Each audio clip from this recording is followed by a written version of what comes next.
নারায়ণং নমস্কৃত্যং নরং চৈব নরোত্তমং দেবীং সরস্বতীং চৈব ততো জয়ো মুদীরয়েৎ। মুখং করোতি বাচালং পঙ্গুলঙ্ঘয়তে গিরিং যত কৃপাতমহং বন্দে পরমানন্দ মাধবম। যদা যদা হি ধর্মস্য গ্লানির্ভবতি ভারত অভ্যুত্থানধর্মস্য তদাত্মাनं সৃজাম্যহम्।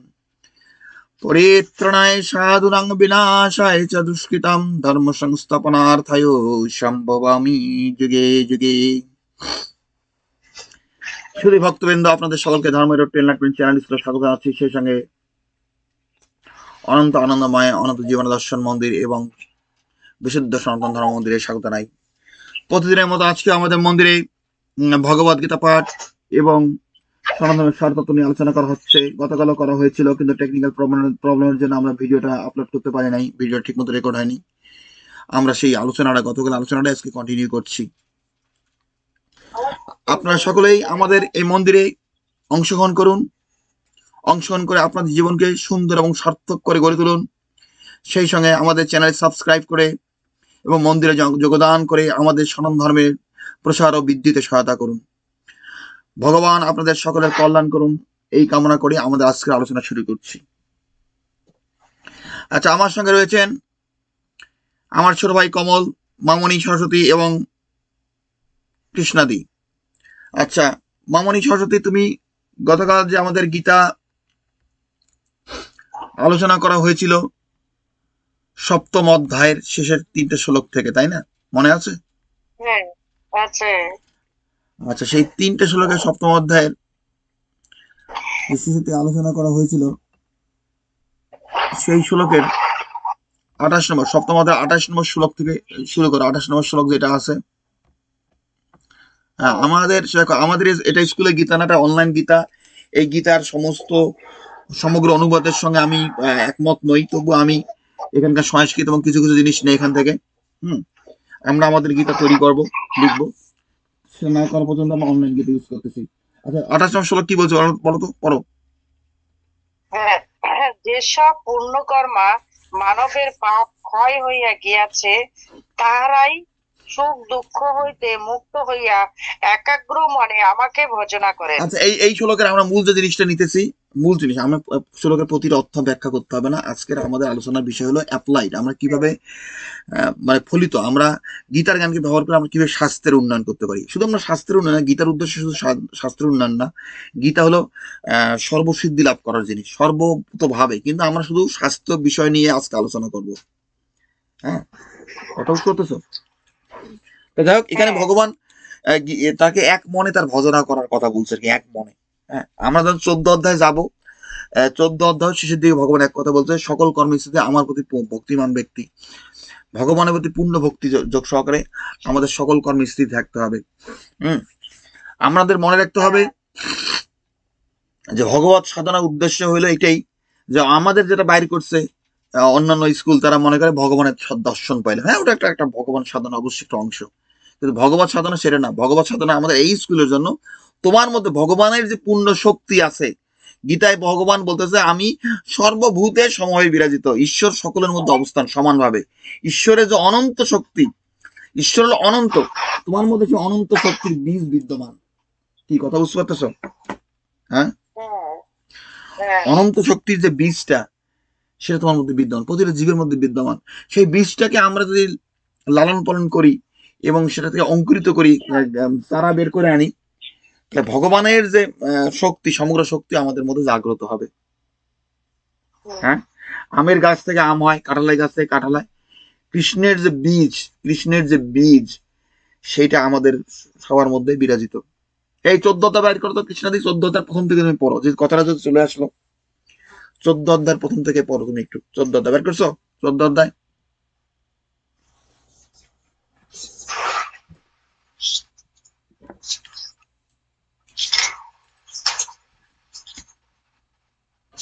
এই কৃষ্ণাদি আসো ওখানে, এনে কমল বের কর, ওনার ফোন মিউট করা। এই উনি আসে, আমি ওনাকে বলছি ফোন আনমিউট করে রাখবা, উনি ফোন আনমিউট করে রাখে না। এই কমল 14 অধ্যায় প্রথম থেকে বের কর, বের কর। 14 অধ্যায় বের পর। হ্যাঁ, বের করে আনতে।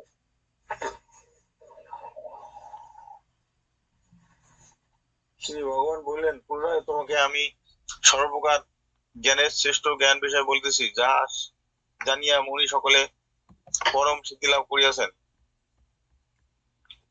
এই জ্ঞান লাভ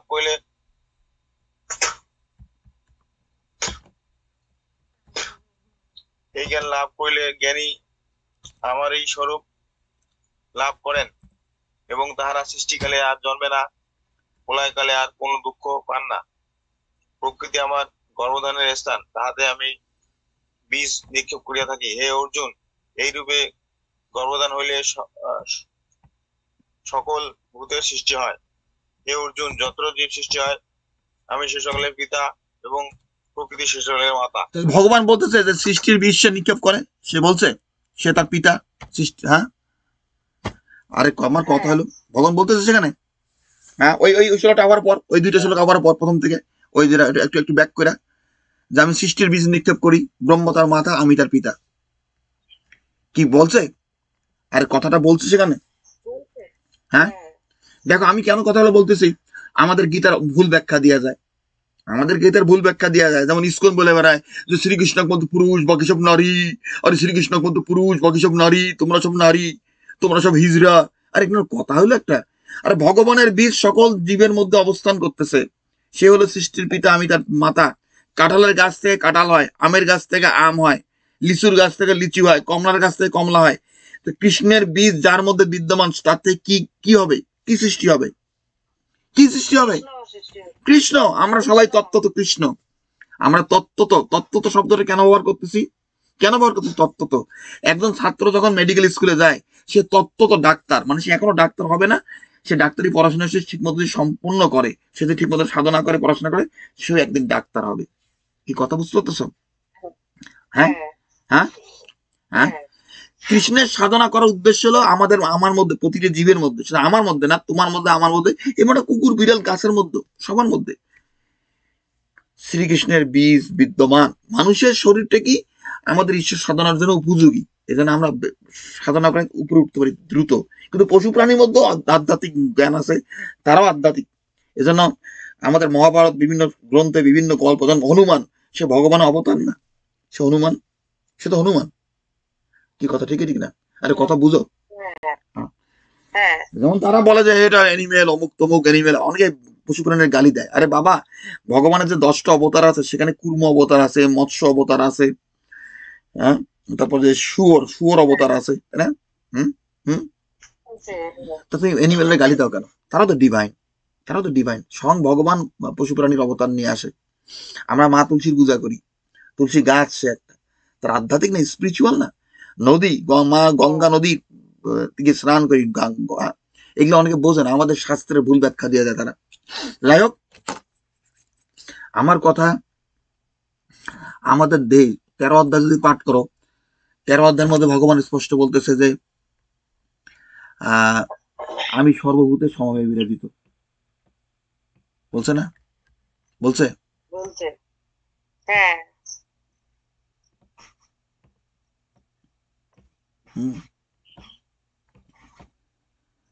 আমার কথা যে আমরা ভগবানের যে সাধনা সেটা করতে আসছি।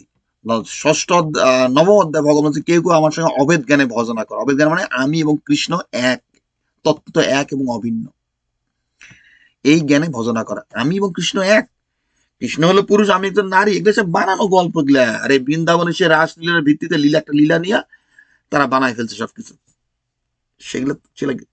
এই জন্য আমাদের মহাপ্রভু উনি জ্ঞানীদের পছন্দ করতেন না। বলতো কি কি কথা, কি ঠিক ঠিক না বলো না সরস্বতী? তুমি শুনছো না? কারণ ওরা জ্ঞান তত্ত্ব, ওরা জ্ঞানের চর্চা করতে সেখানে, ওরা জ্ঞান, জ্ঞান সম্বন্ধে কোনো জ্ঞান নেই, আত্মজ্ঞান তাদের মধ্যে নাই। এই জন্য বোগাস তত্ত্ব তারা খুলে বেড়ায়। তা যাক, আজকের আলোচনার বিষয় হলো আমরা গীতার জ্ঞানকে প্রয়োগ করে কিভাবে আমরা শুধু শাস্ত্রের উন্নয়ন করব, শুধু এইটা নিয়ে আলোচনা করব। আমি তবু ডিরেকশনটা অন্যদিকে চলে গেল, কারণ কান টানলে মাথা আসে, কথা বলতে গেলে কথা চলে আসে। কি কথা, তাই না?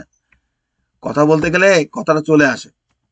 আচ্ছা, আমাদের জীবনে চলার পথে আমরা যদি আমাদের শ্রীকৃষ্ণ কি, আমরা জীবনের সকল বাধা বিপত্তি অতিক্রম করে কিভাবে কর্মের বন্ধন থেকে মুক্ত হব, সেইটাই হলো, সেটাই কৃষ্ণ ভগবান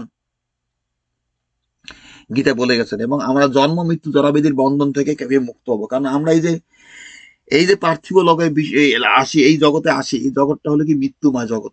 এখানে বারবার জন্ম হয়, বারবার মৃত্যু হয়, এটা হয় কি জীবের অনেক দুঃখ কষ্ট হয়। এই এই এই জড়জাগতিক সুখ অনিত্য, পরিণামে পরিণামে দুঃখজনক, তাই তুমি কোনো কিছু মুগ্ধ নয় আমার ভজনা করো, গীতার 9ম অধ্যায় ভগবান বলে গেছে। বলছি কি বলছে না? হ্যাঁ, বলছে। যারা বৈদিক কর্ম করে, যারা সকাম কর্ম করে, তারা বারবার এই মৃত্যুময় সংসারে বারবার ফিরে আসে। গীতা 9ম অধ্যায় ভগবান বলছে, হে অর্জুন, যাতে ধর্মের প্রতি শ্রদ্ধা নাই তারা আমাকে না পেয়ে মৃত্যুময় সংসারে বারবার ফিরে আসে। ত্রিবেদ গামিগান, তারা যজ্ঞ করে, যজ্ঞ পূর্ণ হইলে তারা কি পুণ্য লোক প্রার্থনা করে, স্বর্গপ্রাপ্ত, স্বর্গ কামনা করে, স্বর্গে গমন করে তারা পুণ্য ক্ষীণ হইলে আবার এই মর্তলোকে ফিরে আসে। তাই ত্রিবেদ গামিগান আমাকে নেপে বারবার এই সংসারে যাতায়াত করে, তাই না? হ্যাঁ, বৈদিক কর্ম হলো সকাম কর্ম, কিন্তু মনে রাখবার সকাম কর্ম যারা করে তারা জন্ম মৃত্যু জরাবেদের অধীন হয়। সকাম কর্ম যারা নিষ্কাম কর্ম করে তারা জন্ম মৃত্যুর বন্ধন থেকে মুক্ত হয়, এবং তাদের মধ্যে কোনো বার্ধক্য হয় না, তাদের মধ্যে রোগ ব্যাধি আসে না। এই সিক্রেট গুলো তারা বোঝে না, এটা বোঝে না তারা। হ্যাঁ, আজকের আমাদের তথাকথিত যে আছে আর কি, পণ্ডিতরা আছে, তারা সবকিছু বানাই ফেলছে, গোলাই ফেলছে সবকিছু, একদম রামকৃষ্ণ যত মত তত মত সবকিছু এক। ওগুলো তো গার্বেজ, তাদের শিক্ষা হচ্ছে পুরো গার্বেজ, পিওর গার্বেজ। হ্যাঁ, ওগুলো পুরো গার্বেজ। আর হাতের 5টা আঙ্গুল এক নয়। আমাদের যে বেদ এবং গীতা এবং বেদের মধ্যে আকাশ এবং পাতাল পার্থক্য। কে বলছে এক?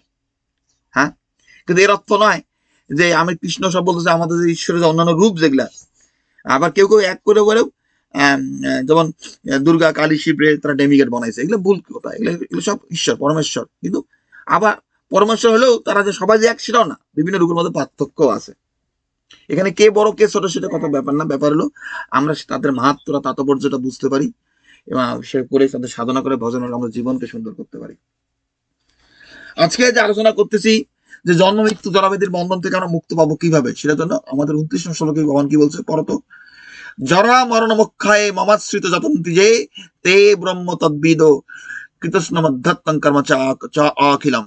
না পড়ো, ওটা 29 শ্লোক 7 নম্বর অধ্যায়ের। যাহারা আমাদের চিত্ত সমাহিত করিয়া জরা ও মরণাদি হইতে মুক্তি পাইতে চান বা চেষ্টা করেন, তাহারা পরম ব্রহ্মকে জানেন আর সর্বকর্মও জানেন। জানেন তো, গীতা হলো কর্মতত্ত্ব। আমরা তত ভক্তি করি, শুধু ভক্তি, কর্ম ছাড়া কোনো ভক্তির কোনো মূল্য নাই, মূল্যহীন। কি কথা বুঝতে পারতেছ? হ্যাঁ, কর্ম ছাড়া ভক্তি হলো মূল্যহীন, ভক্তির কোনো মূল্য নাই। আর ভক্তি ছাড়াও কর্মের কোনো মূল্য নাই। তো যারা বলছে যারা আমাদের চিত্ত সমাহিত করিয়া, মানে সাম্য অবস্থা রাখিয়া তার প্রতি ভক্তি রেখে সকল কর্মকে জানেন, মানে আমার কর্মকে জানা মানে আমার কোনটা কর্তব্য কর্ম, কোনটা কর্ম করতে হবে, কোনটা করা যাবে না। সব কর্ম, এটা তো না গীতা কর্ম করতে বলছে আমি যে কোনো কর্ম করলাম, আমার যে কর্তব্য কর্ম, কোনটা করা যাবে, কোনটাতে প্রবৃত্ত হওয়া যাবে, আর কোনটা নিবৃত্ত থাকতে হবে, কোন কর্ম করা থেকে। জীবনে সব কর্ম করা যাবে না। কি কথা ঠিক না? হ্যাঁ, কিছু কিছু কর্ম আছে যেগুলো থেকে নিবৃত্ত থাকতে হবে, সে নিবৃত্ত থাকতে হয়। আমাদের কর্মের গতি সম্বন্ধে আলোচনা করা আছে 4র্থ অধ্যায়, 3 ধরনের কর্ম, মানে স্বাস্থ্যসম্মত কর্ম, সেটা একটা কর্ম বলে, যেটা করতে হবে, কর্তব্য কর্ম। একটা হলো অকর্ম, যেটা আমার কর্তব্য কর্ম যেটা করি সেটা কিছু সময়ের জন্য অকর্ম হইতে পারে, আমি নিবৃত্ত থাকতে পারি। আর হলো নিষিদ্ধ কর্ম, যেটা কখনোই করা যাবে না, ফরবিডেন অ্যাকশন, যেটা কখনোই করা যাবে না। তো আমার যেটা কর্তব্য কর্ম, যেমন আমি খাবো, স্নান করবো, ঘুমাবো, এটা কর্মের প্রবৃত্ত হয়। আমি এখন উপবাস থাকতেছি আজকে, আমি সেই কর্ম থেকে নিবৃত্ত। আজকে আমি আগামী 3-4-5 দিন খাবো না, আশা করতেছি।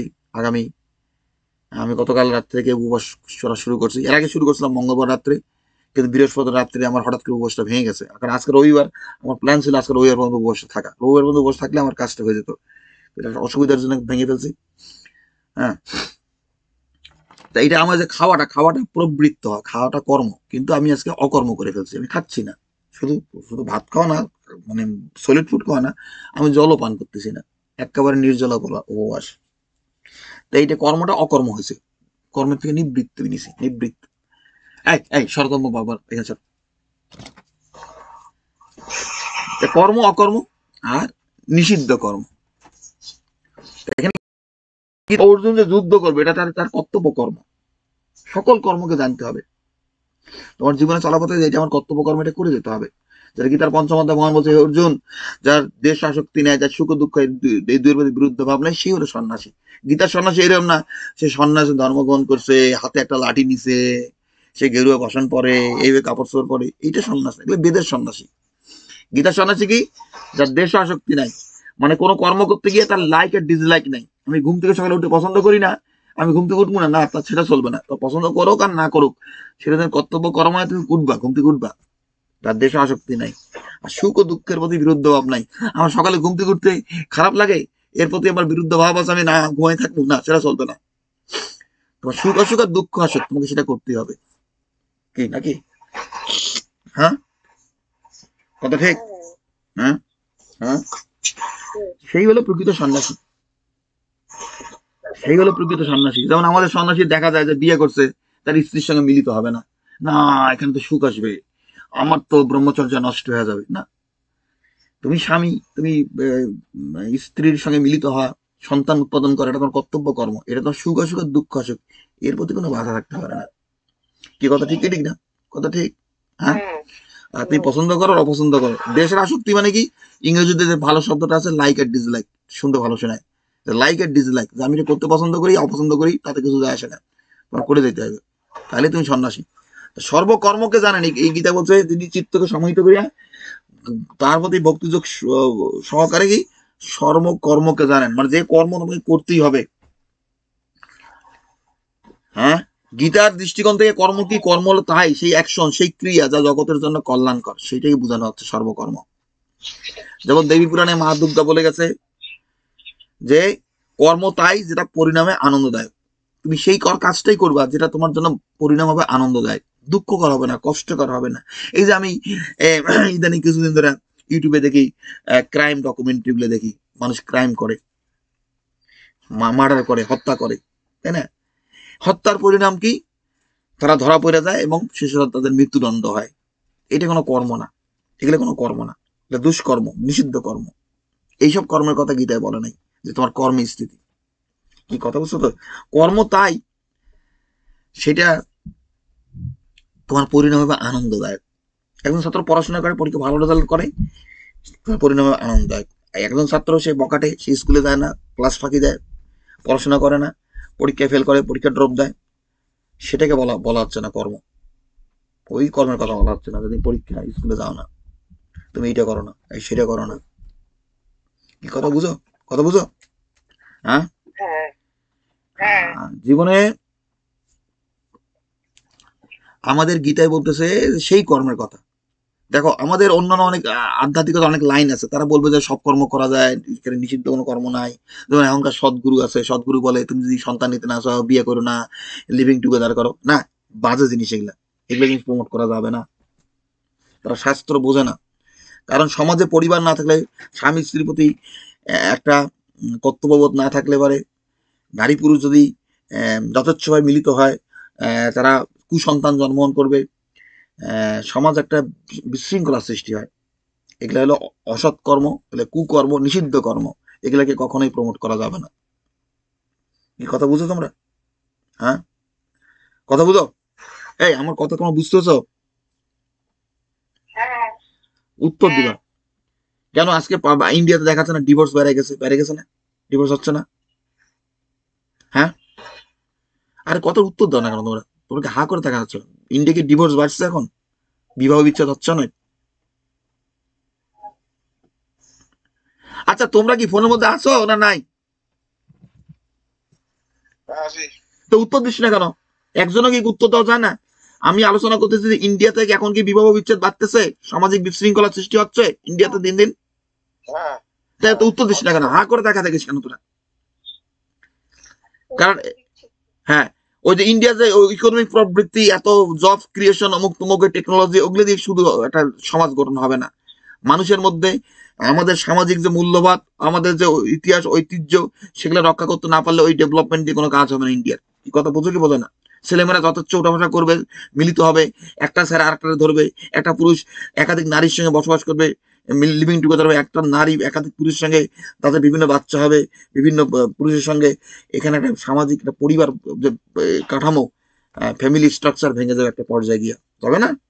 হ্যাঁ, সেখানে খুন খারাপি বাড়বে। এই যে আমেরিকাতে ডোমেস্টিক ভায়োলেন্স মার্ডার হয় এগুলোর কারণে। তুমি একজন পুরুষ একজন নারীর সঙ্গে অন্য বিবাহ করছে, পরে দেখা গেছে আরেকটা মেয়ের সঙ্গে পরিচয় হলো, সেই মেয়ের সঙ্গে সে মিলিত হইতে চায়, এখন এই তার কারেন্ট ওয়াইফ হলো, সেজন্য বাধা, ডিভোর্স দিবে না, এই করবে না সেই করবে না, আইনে জটিলতা, তারা মেরে ফেলে, বউরে মেরে ফেলে। এগুলো এইসব লাইনে যাবো না আলোচনা, কিন্তু কথা হলো কি, আমরা স্বাস্থ্য নিয়ে আলোচনা করলাম। মানুষের যে মানসিক যে শান্তি, মানসিক শান্তি না থাকলে তোমার স্বাস্থ্যের উন্নয়ন হবে না। কি কথা ঠিক ঠিক না? সকল কর্মে স্থিতি মানে কি, তুমি যে কর্ম করো তোমার সে ভালো সৎ কর্ম করতে হবে। আমরা গতকাল আলোচনা করছি যে স্বাস্থ্য উন্নয়নের জন্য, আমি স্বাস্থ্য তত্ত্ব নিয়ে আলোচনা করার কথা, স্বাস্থ্যের জন্য 4টে জিনিস দরকার। এই কৃষ্ণদি বলো তো, তুমি প্রথম 2টা বলো, কি কি কি কি সেই 2টা, কি কি জিনিস দরকার স্বাস্থ্য ভালো রাখার জন্য, কি কি করতে হবে বলো।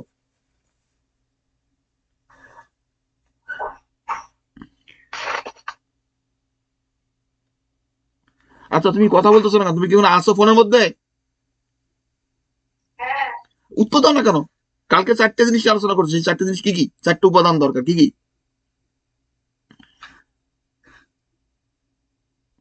ভালো স্বাস্থ্য, খাদ্যকর, ভালো মতো ঘুমানো, হ্যাঁ, সে প্রশ্ন আর জিজ্ঞাসা, হচ্ছে শোনো, সে প্রশ্ন জিজ্ঞাসা কৃষ্ণ দিকে, সেই কথা বলতেছে না কেন? ও, তার কোনো খবরই নেই। আচ্ছা দেখো, এই শোনো, এইভাবে তো হয় না একটা আলোচনা। ভালো মতো ঘুমানো, স্বাস্থ্য ঠিক মতো রাখা। আমি তোমাদের লিখে নিতে বলছি। নাম্বার 1 কি বলছিলাম, এই মনে আছে নাম্বার 1 কি? হ্যাঁ, নাম্বার 1 হলো কর্ম করা, নাম্বার 1 হলো ফিজিক্যাল অ্যাক্টিভিটি, কর্ম, কর্মতত্ত্ব, হ্যাঁ, কর্ম করা। আমাদের দেহ দিয়ে কর্ম করতে হবে। এখানে গীতা হলো কর্মতত্ত্ব, এই যে সকল কর্মে, এখানে সকল কর্ম জানেন, কর্ম করার কথা বলছে। 3য় অধ্যায় ভগবান বলছে, এই তোমরা খাতা কলম নিয়ে লিখে নাও, 1 নম্বর লেখো কর্ম করা, দেহ দিয়ে কর্ম করা, অথবা বা এক্সারসাইজ, ব্যায়াম করা। কেন ব্যায়াম করার কথা কথা বলতেছি কেন, আমরা এখন যুগে এমন যুগে বাস করি, আগেকার দিনের মানুষ যখন কর্ম করতো তারা গা দিয়েই কর্ম করতো, কথা ঠিক ঠিক না? তাই না? হাটে বাজারে হেঁটে হ্যাঁ, যেত, তার কৃষি কার্য করতো। এখনকার দিনের মানুষ তো বসে বসে থাকে। এখন আমি তোমাদের ভিডিও রেকর্ডিং করতেছি, বসে বসে ভিডিও রেকর্ডিং করতেছি, এটা কর্ম, কিন্তু আমার দেহ কোনো কাজ হচ্ছে না দেহ দিয়ে। আমি যে কাজগুলো করি প্রতিদিন বেঁচে থাকার জন্য, অর্থ উপার্জনের জন্য, আমার কোনো দেহ ব্যবহার করা হয় না, শুধু কম্পিউটারে টিপি করা আঙ্গুল দিয়া। তো আমাকে বাধ্য হয় জিমে গিয়ে এক্সারসাইজ করতে হবে। কি কথা ঠিক ঠিক না? হ্যাঁ, হ্যাঁ, আমি গতকাল আলোচনা করছি, খাতা কলমে লিখে নাও। 1 নম্বর হলো কি, কর্ম করা, দেহ দিয়ে কর্ম করা। তো তার মানে স্ল্যাশ দিয়ে লেখো ব্যায়াম করা, এক্সারসাইজ করা। আমি কেন এক্সারসাইজ কথা বলতেছি, আবারও বলতেছি, যে আমরা এই যুগে যেহেতু আমরা দেহ দিয়ে কর্ম করি না, বসে বসে কর্ম করি, আমাদের এক্সারসাইজ করতে হবে জিমে গিয়া। আমাদের এক্সারসাইজ করতে হবে, ফিজিক্যাল এক্সারসাইজ, ফিজিক্যাল অ্যাক্টিভিটি, মোট কথা। 1 নম্বর হলো কর্ম করা। 2 নম্বর কি বলছি, গতকাল আলোচনা করছি, 2 নম্বর কি? হ্যাঁ, ঘুমানো, না 2 ঠিক নম্বর মতো শোনো, 2 নম্বর ঘুমানো। বলছি খাদ্য। আমি যে যে অর্ডারে বলবো সেটা মনে থাকে যেন। কাজ করার পরে খাইতে হবে, ঘুমানোর আগে খাইতে হবে, তাই না? খাদ্য, সেটা হ্যাঁ, একটি পুষ্টিকর খাদ্য গ্রহণ করা। পুষ্টিকর মানে যে কোনো খাবার খাইলে চলবে না। যে কোনো খাবার থালা ভর্তি এক করে মাছ মাংস গোস্ত, এটা সেইটা, একটা ভাজা জিনিস, এটা সেইটা, হালুয়া, তারপরে সামুচা, ভাজা, সিঙ্গারা, চানাচুর, এইসব ভাজা জিনিস খাওয়া যাবে না। তা আমরা খাদ্য সম্বন্ধে অন্যদিন আলোচনা করবো ডিটেলস ভাবে। আজকে আমরা শুধু ওভারঅল আলোচনা করতেছি একটা জিনিস, যে আমাদের দেহকে গঠন করার জন্য কি কি জিনিস দরকার, সেই কি কি। একটা হলো, প্রথমটা কি বলা, পর প্রথমটা কি বলো, 1 নম্বর কি? কর্ম করো, কর্ম করা, দেহ দিয়ে কর্ম করা। এই কমল বল, 1 নম্বর কি? হ্যাঁ, দেহ দিয়ে কর্ম করা, মানে মোট কথা ইংরেজি বলে ফিজিক্যাল অ্যাক্টিভিটি। ফিজিক্যালি অ্যাক্টিভ হতে হবে তোমাকে, ফিজিক্যালি অ্যাক্টিভ মানে দেহ দিয়ে সক্রিয় থাকতে হবে। যারা বইবে ধ্যান করে, প্রাণায়াম করে, না ওখানে দেহ গঠন হবে না, ওটা দেহ ধ্বংস হবে। কি করে কি করে না, অনেক আছে দেহ দিয়ে বয়ে বয়ে, হ্যাঁ, হ্যাঁ তোমার মন খুব শান্ত হয়েছে, তুমি খুব সুখী, কিন্তু দেহ তো ভেঙে যাচ্ছে গো। আর তুমি ধ্যান করো, মনকে জীবনে চলার মধ্যে কর্ম করার সময় মনকে সাম্য অবস্থা রাখলেই হয়ে গেল, তোমার আর ধ্যান করার কোনো প্রয়োজন নাই। আমরা জীবনে চলার পথে যদি নিরাসক্ত ভাবে কর্মর উদাসীনে কর্ম করি, মনকে চিত্তকে ভগবান স্থির রাখি, তাহলে আমার ধ্যান করার কোনো প্রয়োজন নাই। এটা অনেকে বুঝে না, এই জিনিসটা অনেকে বুঝে না। তারা ভাবে যে আমি ধ্যান করতেছি, আমি জগতের কোনো কিছু বিষয়ের প্রতি কোনো আসক্তি নেই, আমি মহাপুরুষ হয়ে গেছি, আমি ধ্যানী ব্যক্তি। না, তুমি মহাপুরুষ নও, তুমি মহাপুরুষ নও। আমাদের হিন্দুদের মূর্খতা তোমাকে মহাপুরুষ বানাইছে। হিন্দুরা যখন জ্ঞানী হবে, বুদ্ধিমান হবে, তখন তোমাকে মহাপুরুষ হিসেবে কাউন্ট করবে না। কি কথা বুঝতে পারতেছ? কথা বুঝো, হ্যাঁ এটা মূর্খতা। এক নম্বর হলো ফিজিক্যাল অ্যাক্টিভিটি, দেহ দিয়ে কর্ম করতে হবে। 2 নম্বর কি? আর বলো 2 নম্বরটা কি? হ্যাঁ, 2 নম্বর হচ্ছে খাদ্য। পুষ্টিকর খাদ্য খাইতে হবে, পুষ্টিকর খাদ্য খাইতে হবে। আচ্ছা, আমি 3 নম্বরটা আজকে চেঞ্জ করে দিয়েছি। 3 নম্বরটা হলো কি, মনের সুস্থতা, মানসিক সুস্থতা বজায় রাখতে হবে। দেখে রাখো, মেন্টাল হেলথ, ইংরেজিতে বলে মেন্টাল হেলথ। কি কথা বুঝছো তো? হ্যাঁ, হ্যাঁ মেন্টাল হেলথ। আর 4 নম্বরটা হলো কি, নিদ্রা। প্রত্যেকটা ইম্পর্টেন্ট, শোনো, আমি প্রত্যেকটা ইম্পর্টেন্ট। এখানে কোনো নাম্বার 1টার থেকে 2টা বড় না, আমি একটা অর্ডারে দিয়ে দিলাম আর কি। 4 নম্বর হলো কি, নিদ্রা। নিদ্রা কতটুকু? প্রতিদিন 5 থেকে 8 ঘন্টা ঘুম, কারণ 9 ঘন্টা পর্যন্ত ঘুমাইতে হয়। আমি বলবো যারা আমাদের স্কুলে একটা যোগ সাধনা করবে ঠিক মতো, তাদের 5, 6, 7 ঘন্টা ঘুমালে চলবে। হ্যাঁ, 5, 6, 7 ঘন্টা। কারো 5 ঘন্টা ঘুম দরকার, কারো 6 ঘন্টা, কারো 7 ঘন্টা, কারো 8 ঘন্টা, কারো 9 ঘন্টা। 9 ঘন্টার বেশি ঘুমানো অতিরিক্ত। আমার সাধারণত 6, 7 ঘন্টা ঘুমিলে হয়। এবং আমি যখন ঠিক মতো যোগ সাধনা করতে পারি, আমার জীবনে সবকিছুর মধ্যে একটা আমার মাঝে মাঝে হয় আমি যোগ প্রাপ্ত হয়ে যাই প্রায়, মানে আমার জীবনে সবকিছু একখানে চলে আসে। সে সময় 5 ঘন্টা ঘুমাইলে হয়, আমার 5 ঘন্টা সুন্দর ঘুমায় যায়। 4 ঘন্টা ঘুমাইলে হয়। একটা 4 ঘন্টা ঘুমাইছি, হ্যাঁ, কিন্তু যখন জিনিসগুলো উল্টাপাল্টা বিশৃঙ্খলা সৃষ্টি হয়ে যায়, তখন আস্তে আস্তে বেশি ঘুমাইতে হয়, ঘুমের কোয়ালিটি নষ্ট হয়ে যায়। সাউন্ড স্লিপ 5 ঘন্টা 4 ঘন্টা যথেষ্ট। হুম, ঘুমাইতে হবে, তোমাকে ঘুমের প্রয়োজন আছে। গীতায় বলছে পরিমিত আহার, পরিমিত কর্ম প্রচেষ্টা, পরিমিত খাদ্য, পরিমিত নিদ্রা এবং পরিমিত চিত্ত বিনোদনে যোগীর সকল দুঃখ দূর হয় এবং সে যোগ প্রাপ্ত হয়।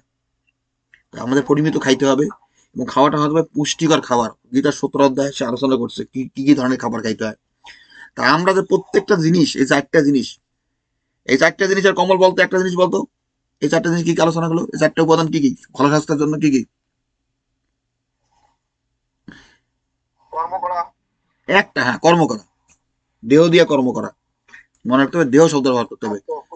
হ্যাঁ, একটা, শুধু একটা, একজন এক করে বলবে, দেহ দিয়ে কর্ম করা। যে দেহ দিয়ে কর্ম করবে না, দেহকে ব্যবহার করবে না, মানে প্রতিদিন তোমাকে 24 ঘন্টা দেহ ব্যবহার করতে হবে না। তখন তুমি খাওয়া, সেটা অন্য জিনিস, কি ঘুমাবা, কি অন্য কিছু করতেছো, কিন্তু তোমাকে দিনের কিছু একটা অংশ বা হ্যাঁ, তোমাকে দেহ দিয়ে কর্ম করতে হবে। কি কথা বুঝতে পারতেছো? যারা কোনো এই আধুনিক যুগে যারা চেয়ার টেবিলে বসে কাজ করে, চেয়ারে বসে কাজ করে, কম্পিউটার টিপাটিপি করে একখানে বইয়াতে না, তাদের জিমে যে এক্সারসাইজ করতে হবে, সোজা কথা। এবং সেই সঙ্গে তোমরা, আমাদের স্কুলে আমরা ফিজিক্যাল অ্যাক্টিভিটির সঙ্গে, যখন আমি যখন জিম এক্সারসাইজ করি, তখন আমি চেষ্টা করি যোগ ব্যায়াম করার জন্য, যেটাকে বলে হাত যোগা। প্রতিদিন পারি না, সময়ের অভাবে, মাঝে মাঝে। এবং কিছু সময় প্রাণায়াম, কিছু সময় ধ্যান, 5-10 মিনিটের জন্য, 5 মিনিটের জন্য প্রাণায়াম। সময় পেলে 15-20 মিনিট যদি ধ্যান করতে পারো আধা ঘন্টা, তাহলে ভালো কথা। আমি রেগুলার ধ্যান করতে পারি না, মিশা কথা বলে লাভ নেই। আজকে ধ্যান করার জন্য সময় নিয়েছিলাম, 5 মিনিট মতো ধ্যান করছি। তবে আমি আমি আগামী কয়েকদিন আমি যেহেতু উপবাস থাকতেছি, আমি জিমও যাচ্ছি না, কয়েকদিন যাইতেও পারি, গেলে হালকা এক্সারসাইজ করবো উপবাস থাকা অবস্থায়। তবে আমি একটু প্রাণায়াম, ধ্যান এগুলো করবো। হ্যাঁ, একটু এগুলো শরীরকে সুস্থ রাখার জন্য। এটা মানে আমরা যে ধ্যান করি, প্রাণায়াম করি, এগুলো কিছু নেই, এগুলো হলো তোমার বডিকে ক্লিন করা, মানে বডিকে ক্লিনজিং, পরিষ্কার করা। হ্যাঁ, কিন্তু আমি কেন ওই যে ঘন্টার পর ঘন্টা ধ্যান করে, সেটার কারণ বিরোধিতা করি। কারণ কি, তুমি যদি গাড়ি যখন নষ্ট হয়, গাড়িকে তুমি মেকানিক শপে নিয়ে কিন্তু রিপেয়ার করো না? হ্যাঁ, গাড়িকে। হ্যাঁ তা ধ্যান করাও তাই, ধ্যান তোমার, ধ্যান বলো, প্রাণায়াম বলো, স্লিপ বলো, প্রত্যেকটা রিপেয়ার করে। তা তুমি যদি গাড়ি দিয়ে মেকানিক শপে ফেলা রাখো সারা দিন সারা বছর, গাড়িটা চালালে না, সেই গাড়ি দিয়ে লাভটা কি? তুমি তোমার দেহটা দিয়ে শুধু সারা জীবন ধ্যানই করে গেলে, দেহ দিয়ে কোনো কর্ম করলে না, কিছু অর্জন করলে না, তো জন্মের উদ্দেশ্যটা কি? তোমাকে কৃতিত্ব সম্পন্ন কর্ম করতে হবে, তুমি কৃতিত্ব অর্জন করো পৃথিবীতে এসে। এত ধ্যান করা যাবে না, ধ্যানের প্রয়োজন নাই। আমি বলছি যে আমরা যদি নিষ্কাম কর্ম করতে পারি 100% কারেক্ট, আমার কোনো ধ্যানের প্রয়োজন হবে না, একেবারেই হবে না। কিন্তু আমরা পারবো না 100 ভাগ। সবাই পরীক্ষা গেলে পরীক্ষার 100তে 100 পায় না সবাই, কেউ 190 পায়, 95 পায়, কেউ 80 পায়, কেউ 70 পায়, কেউ 60 পায়। এই জন্য আমাদের স্কুলে আমাদের গীতার নিষ্কাম কর্ম হলো নাম্বার 1 প্রায়োরিটি। তার সঙ্গে আমরা অন্যান্য যে লাইন আছে সেগুলোকে আমরা চর্চা করবো। হ্যাঁ, তাই না? তো 1 নম্বর হলো কি ফিজিক্যাল অ্যাক্টিভিটি, 2 নম্বর কি বলো কৃষ্ণাদি বলো, এই 2 নম্বর কৃষ্ণাদি বলো। পরিপুষ্ট খাদ্য। হ্যাঁ, পরিপুষ্ট পুষ্টিকর খাদ্য গ্রহণ করা। আমরা খাদ্য নিয়ে শোনো, এর আগের বছরগুলোতে আমি অনেক আলোচনা করতাম খাদ্য নিয়ে। দিনের পর দিন আমি মাসের পর মাস খাদ্য নিয়ে আলোচনা করছি, বিভিন্ন খাদ্য, কি খাদ্য খাইতে হবে, কতটুকু খাইতে হবে, এবং খাদ্যের সঙ্গে আমাদের বিভিন্ন হার্ব আছে আয়ুর্বেদিক, সেগুলো খাওয়ার সম্বন্ধে আলোচনা করছি। আমি প্রচুর আলোচনা করছি, আমি সেগুলো নিয়ে আবার আলোচনা শুরু করবো। তা আমরা যে ফিজিক্যাল অ্যাক্টিভিটি নিয়ে সেটা একটা সেপারেটলি আলোচনা করবো আরেকদিন। আমরা খাদ্য নিয়ে আলোচনা করবো, কন্টিনিউ করবো। আমরা ঘুম নিয়েও কিছু আলোচনা করবো, ঘুম নিয়ে আলাদা আলোচনা করবো। ঘুম কিভাবে ভালো ঘুম করা যায়, ঘুম আসবে কিভাবে, ঘুমের কতটা নিয়ম আছে, প্রণালী আছে। এখানে আসার পর, স্কুলে আসার পর কারো ঘুম ভালো হয়েছে বলো, কারো ঘুম ভালো হয়েছে? আমার সমস্যাতে। তোমার কি ঘুম ভালো হয়েছে মামনি? তুমি ভালো ঘুমাইতে পারো? হ্যাঁ হ্যাঁ। আগে ঘুমের সমস্যা ছিল নাকি? এখানে আসার পর, স্কুলে আসার পর তোমার কি শরীরে কি উন্নয়ন হয়েছে বলো? শরীরে হাতের সমস্যা ছিল, হ্যাঁ আর ঘুম একদম হতো না। হ্যাঁ। তা হার্টের সমস্যা কি ভালো হয়ে গেছে? হার্টের প্রবলেম ভালো হয়েছে? হ্যাঁ, ভালো হয়ে গেছে। হার্টের প্রবলেম ভালো হয়েছে, আর ঘুম ভালো হয়, তাই না? হ্যাঁ আচ্ছা। তা আমি কিন্তু, তুমি আসার পর কিন্তু আমি কিন্তু স্বাস্থ্য নিয়ে অতটা আলোচনা করিনি তোমাদের সঙ্গে। আগে যারা যে গ্রুপটা ছিল, আগের গ্রুপটা, তাদেরকে আমি বহুত শিখাইছি। আগের গ্রুপটাকে অনেক কিছু শিখাইছি স্বাস্থ্য সম্বন্ধে, কিন্তু তারা কতটুকু মানছে না মানছে আমি জানি না। আমার উপদেশ কতটুকু তারা পালন করছে আমি জানি না, কিন্তু আমি তাদেরকে অনেক উপদেশ দিছি স্বাস্থ্য সম্বন্ধে, খাদ্য সম্বন্ধে। আচ্ছা কৃষ্ণাদি, তুমি আসার আগে আমি জানি তুমি প্রথমে স্বাস্থ্য ভালো, সেই কথা বলো। তোমার প্রথমে কি ভালো হয়েছিল সেটা বলো, পরেই খারাপ হয়েছে, খারাপ ওটা বলো না। তুমি আসার পর প্রথমে কি হয়েছিল বলো, তোমার ভালো হয়েছিল কিছু এখানে আসার পরে? কি ভালো হয়েছিল বলো? ঘুম ভালো হয়েছিল। আর আর কি ভালো হয়েছিল?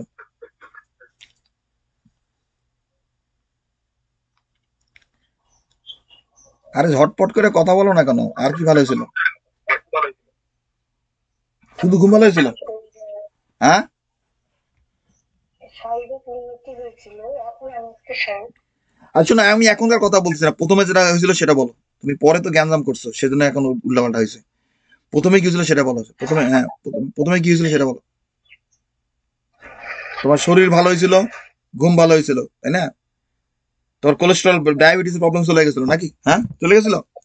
হ্যাঁ হ্যাঁ, তাহলে হ্যাঁ। আমার কথা, যারা গীতা শোনো, একজন ছাত্র স্কুলে গেল, সে পড়াশোনা ভালো করে, কিন্তু পরে তো পরীক্ষা আবার সে খারাপ করতে পারে, তো করতে পারে না, কারণ সে ঢিলা মারছে, পরে পরীক্ষা সে খারাপ করছে পরবর্তী বছরগুলোতে। এটা হয়, সবার জীবনে হয়। তোমার উন্নতি হয়েছিল তো নাকি? গীতা স্কুলে আসার পরে গীতা উন্নতি হয়েছে নাকি? কথাটা সেটাই, উন্নতি হয়েছিল তো নাকি? আর উত্তর দাও না কেন? হ্যাঁ, হয়েছিল নাকি? হ্যাঁ, উন্নতি হয়েছিল।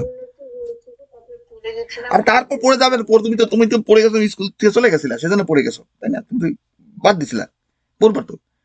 মানুষজন ব্যবসা বাণিজ্য করে, ব্যবসা লাভ হচ্ছে, সে যদি ব্যবসা ঢিলে মারে, তাহলে লস হবে না? হবে কি হবে না? হবে। হ্যাঁ, না, যেদিন গীতা পাঠ করেছি করে পড়ে গেছিলাম, মানে একটা কাজের বাইরে গেছিলাম। ও এমনি পড়ে গেছিলা, হাত পা ভাঙে গেছিল, পড়ে গেছিলা, পিছলে পড়ে গেছিলা? মাথা ঘুরে মাথাটা আর কি রাস্তার মধ্যে পড়ছিল। এটা কবে হয়েছে?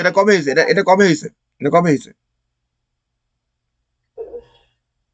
এপ্রিলের 4 তারিখে আমি সকালে গীতা পাঠ করেছিলাম, তারপরে হয়েছিল। তারপরে শিলিগুড়ি মেডিকেলে ডাক্তার দেখায় সুস্থ করে আমি আসতে 15-20 দিন পরে, তারপরে রেস্টে থাকতে বলছিলাম। আমি লতাকে সব জানাইছি। আচ্ছা শোনো, আমি কথা অন্যদিকে আলোচনা দেবো না এখন। আমরা যে আলোচনা করতেছি সেটাই। তোমার প্রথমে এখানে আমরা গীতার, তোমার ওটা অন্য আলোচনা। শোনো আমার কথা, আমরা যে আলোচনা করতেছি, আরে আমার কথা শুনো, তুমি আমার কথাটা শুনো। আমার কথা, যে তুমি যখন গত বছর আসছিলা, প্রথমে আসার পর তোমার স্বাস্থ্য উন্নতি হয়েছিল গত বছর আসার পরে? হয়েছিল প্রথমে আসলে তখন? হ্যাঁ, সেটাই বলতেছি। কারণ তুমি মাঝে গীতা পাঠ বাদ দিছিলা, মাঝে আসতে যাইতে না, সেটা অন্য কারণ, অন্য কথা আমি যাব না। আমার কথা, তোমরা যারা আসো এক মনে, গীতা বলছে ভগবানের ভজনা করতে হবে এক মনে। আমরা গীতা পাঠ করি, এই পাঠ করি, তারপর কি ঠাকুর তোমার আমি এত পূজা করতেছি, আমার জীবনে তো কোনো উন্নতি হইতেছে না, আর কি হইলো? কি কথা কি ঠিক কি ঠিক না? হয় কি হয় না? হয়। হ্যাঁ, হ্যাঁ, তখনকার ঠাকুর কয় এই তো পাইছি এরে। তখন আর ঠাকুর তোমার জীবনে থাকে না, ওই গীতা পাঠ করলেও থাকে না। কথা বুঝতে পারতেছ? ভক্তি সহকারে তার পূজা করতে হবে নিয়মিত, ভক্তি সহকারে। এই যে আমি মাঝে একটু অসুস্থ হয়েছি, আমি জানি আমি যে অসুস্থ হব। কারণ আমি গত 2-3 বছর আমার জীবনে একটু টানা পড়া গেছে, বিভিন্ন একটা পরিবর্তন আসছে আমার জীবনে। হ্যাঁ, আমার জীবনে ফিজিক্যাল অ্যাক্টিভিটি কমে গেছিল, আমার শরীরটা নষ্ট হয়ে যাচ্ছিল। এবং এটার কারণ কি, যে তোমাদের স্কুল তৈরি করছি যাবে রাত্রে আমি এক্সারসাইজ করতে পারি, সে এক্সারসাইজ করাবো। আমার রাত্রে আমি এক্সারসাইজ করতে পারিনি, কারণ রাত্রে তোমাদের ক্লাস দেই, আমি কি জিমে গিয়ে এক্সারসাইজ করতে পারিনি। আমাদের এক্সারসাইজ মিস হয়েছে। আমি যে বিড়ালগুলো খাবার দেই, আমার সেখানে সময় যায়, ঘুমের পরিমাণ কমে গেছে। আমার রেকুন ডিস্টার্ব করে, ঘরের মধ্যে এসে রেকুন খায়। বিভিন্ন কারণে আমার একটু শরীরের প্রেশার গেছে, কিন্তু আমি সেটাকে রিপেয়ার করতেছি এখন। কিন্তু মূল মূল কথা, আমি জানি যে গীতার নিয়ম যদি আমি ঠিক মতো মেনে চলতে পারতাম, আমি অসুস্থ হতে পারতাম না। কিন্তু যাই হোক, যেটা হোক না কেন, সবার মধ্যে একটু আপস অ্যান্ড ডাউনস থাকবে জীবনে। একটা ছাত্র যখন পরীক্ষা স্কুলে কলেজে পড়াশোনা করে, সেও কখনো কোনো পরীক্ষা খারাপ করে গিয়ে মাঝে মাঝে হয়, এটা ভালো রেজাল্টও করে, মাঝে দিয়ে একটা খারাপ যায়। সেরকম ব্যবসা বাণিজ্য, তাই এটা অনেকে ভালো ব্যবসায়ী, ভালো ব্যবসা করতেছে, কিন্তু অনেক সময় ব্যবসা টান পূরণ পড়ে। কিন্তু সেটা নিয়ে কথা, আমার কথা, তোমাদেরকে বিশ্লেষণ করতে হবে যে আমি যে পড়ে গেলাম, আমার জীবনে এই অঘটন ঘটলো, কি এটা হইতেছে, সেটা থেকে মুক্তির পথটা কি, আমি কি ভুল করছি, সেই ভুলগুলো সংশোধন করে উপরের দিকে আগাইতে হবে। সোজা কথা। কি কথা বুঝতে পারতেছ? যারা গীতা পড়বে, যারা এই স্কুলে আসবে, আমার উপদেশ এবং গীতার উপদেশ মেনে চলবে, গ্যারান্টি, তাদের 100% গ্যারান্টি দিলাম যে তাদের স্বাস্থ্যের উন্নয়ন হবে। কি কথা বুঝতে পারতেছো? হ্যাঁ, কথা বুঝতে পারতেছো? এই যে অমিতের দাদুর তার পা কেটে ফেলতে বলছিল ডাক্তারে, পা পুষে যেতে নিছিল। আমি বলছি আপনার কিছু করতে হবে না, কিচ্ছু করতে হবে না, আমার উপদেশ মতো চলেন। তার পায়ের ভালো হয়ে গেল না, সে এখন নাই এখানে। এই পর্যন্ত যারা এই স্কুলে আসছে সবাই কম বেশি ভালো হয়েছে, আমার উপদেশ মতো সবাই উপকার পেয়েছে। কিন্তু তোমার উপকারের মাত্রাটা অনেক গুণে বেড়ে যাবে, উপকারের মাত্রাটা অনেক গুণে বেড়ে যাবে। তোমরা যে গীতার জ্ঞানটাকে ঠিক মতো, শাস্ত্রের জ্ঞানকে ঠিক মতো মানতে শেখো তোমরা। কি কথা বুঝতে পারতেছো? কথা বুঝো? হ্যাঁ, কথা বুঝো? এই কথা বুঝো? হ্যাঁ। তা তোমাদেরকে ফিজিক্যাল নাম্বার ওয়ান কি, আবার বলো, এই ইয়ে বলো, কমল বলো, নাম্বার ওয়ান কি? স্বাস্থ্য ভালো রাখার জন্য কি করতে হবে? কি করতে হবে স্বাস্থ্য ভালো রাখার জন্য? আরে সে তো নাই, দেখলা? আরে কমল কথা কোস না কেন? আছি তো। আর কমলকে বলতেছি। আচ্ছা, কৃষ্ণা দি বলো, তুই বলো। কি নাম্বার ওয়ান কি হবে? কি বলো, নাম্বার ওয়ান কি? হ্যাঁ, নাম্বার ওয়ান হচ্ছে 2 নম্বর হচ্ছে পরিযুক্ত খাদ্য, আর আরে নাম্বার দেহ দিয়ে কর্ম করা। আচ্ছা, তোমাদের আমি বলি, তোমার খাতা লিখে না কেন? তোমার খাতা লিখে রাখলে তো জিনিসটা ইয়ে হয় না।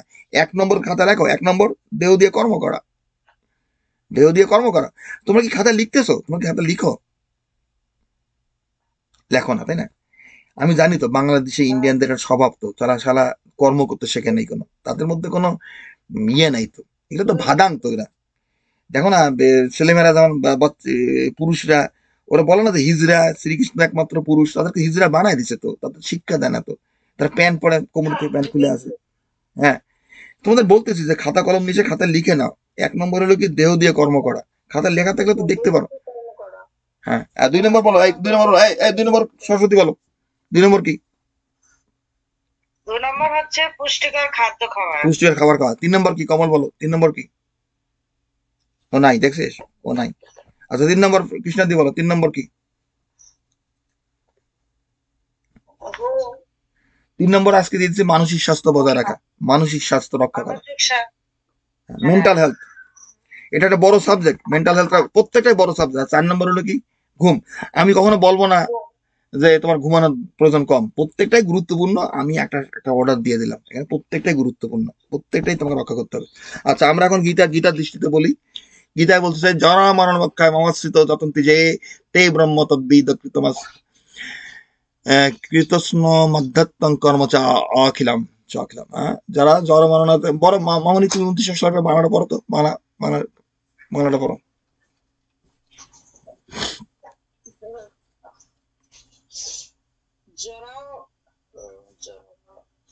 যাহারা আমাকে চিত্ত সম্মিলিত করিয়া জরা ও মরণাদি হইতে মুক্তি পাইতে চান বা চেষ্টা করেন, তাহারা পরম ব্রহ্মকে জানেন আর সর্বকর্মও জানেন। সর্বকর্ম জানেন যারা জরা মরণা দিতে মুক্তি হয়। আমি বলছি গীতায়, দেখো আমাদের গীতা, আমাদের শাস্ত্রগুলো গতকাল আলোচনা করছি যে তারা কবি ছন্দের আকারে লেগে গেছে, বিভিন্ন ছন্দ, গায়ত্রী ছন্দ, অনুষ্ঠুপ ছন্দ, অমুক ছন্দ, উশিক ছন্দ, তা বিভিন্ন এখানে এখানে মাত্রা আছে, মিটার আছে, সেটা শব্দগুলো ফিট করার জন্য যতগুলো শব্দ সেখানে ফিট করছে ততগুলো শব্দ বলে গেছে।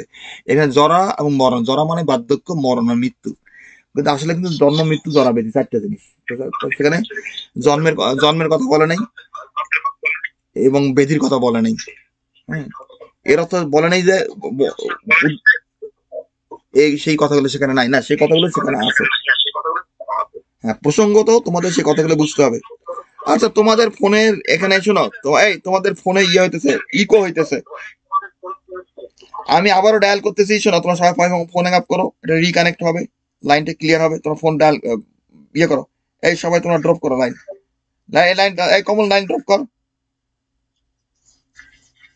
ও মনে হয় ফোনের মধ্যে নাই, ও ঘুমায় পড়ছে। এই কৃষ্ণাদি ফোন ড্রপ করো, আমি আবার ডায়াল করতেছি।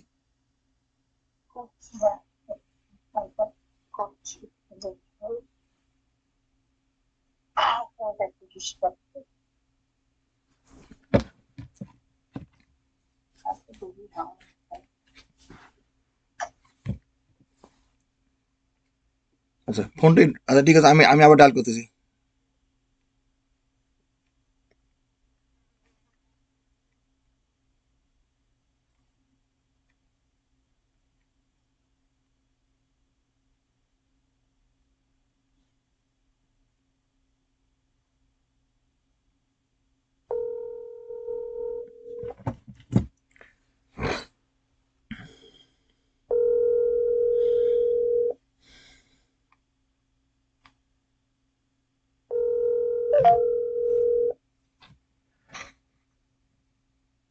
আচ্ছা, আমরা গতকাল আলোচনা করছি, ওরা জয়েন করেনি এখনো। আমরা গতকাল আলোচনা করছি যে জন্ম মৃত্যু জরা বেদির থেকে মুক্তির কথা। এখানে চারটের কথাই বলছে, কিন্তু দুটো উল্লেখ করছে, কারণ কবিতার আকারে, ছন্দের আকারে লেখা বলে। যেমন আমাদের গীত শাস্ত্রের মধ্যে অনেক আছে পুত্র পুত্রাত্রীর পুত্রত্ব লাভম, মানে পুত্র কথা বলতেছে না, এটা তার কন্যার কথা বলতেছে না, পুত্রীর কথা বলতেছে না, দুইটাই পুত্র বলতে পুত্র পুত্রী দুইটাই বোঝাচ্ছে। এগুলো বুঝতে হবে ইন দ্য কনটেক্সট। শাস্ত্র যারা পড়ছে তারা বোঝেন এই জিনিসগুলো, না করে শাস্ত্র অবব্যাখ্যা করে গেছে। আমরা জরা মরণ, জন্ম মৃত্যু জরা ব্যাধি থেকে মুক্তি লাভের কথা হলো গীতার মূল তত্ত্ব। কিন্তু আসলে আমরা কিভাবে জীবনে চলার পথে জন্ম মৃত্যু জরা ব্যাধি থেকে মুক্তি লাভ করতে পারি, এবং সেই কথা নিয়ে গীতার গতকাল 14 নম্বর অধ্যায় কত নম্বর শ্লোকে আলোচনা করা হয়েছিল, কে বলতে পারবে? গতকাল আমরা 14 অধ্যায়ের কত নম্বর শ্লোকে আলোচনা শুরু করছিলাম, কার মনে আছে?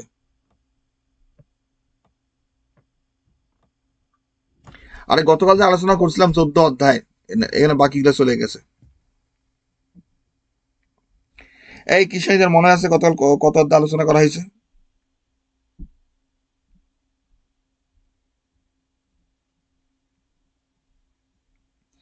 আচ্ছা, গতকাল আমরা 14 অধ্যায়ের 20 নম্বর শ্লোকে আলোচনা করছি, যারা প্রকৃতির এই 3টা গুণকে অতিক্রম করে জন্ম মৃত্যু জরা ব্যাধি হইতে মুক্তি পান এবং জীবিত অবস্থা অমৃত লাভ করে, তাই না? যোগী জীবিত কাল হইতে জন্ম মৃত্যু জরা ব্যাধির বন্ধন থেকে মুক্তি লাভ করে অমৃত লাভ করে।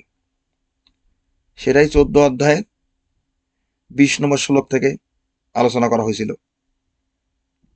হুম,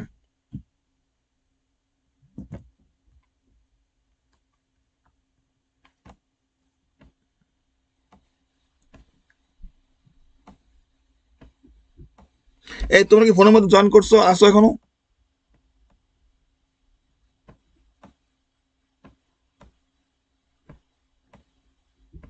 হ্যালো,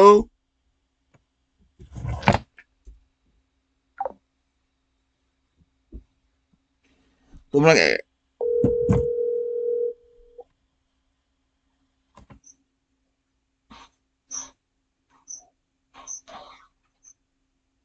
আচ্ছা, হ্যাঁ 14 অধ্যায়ের 20 নম্বর শ্লোক থেকে বলো।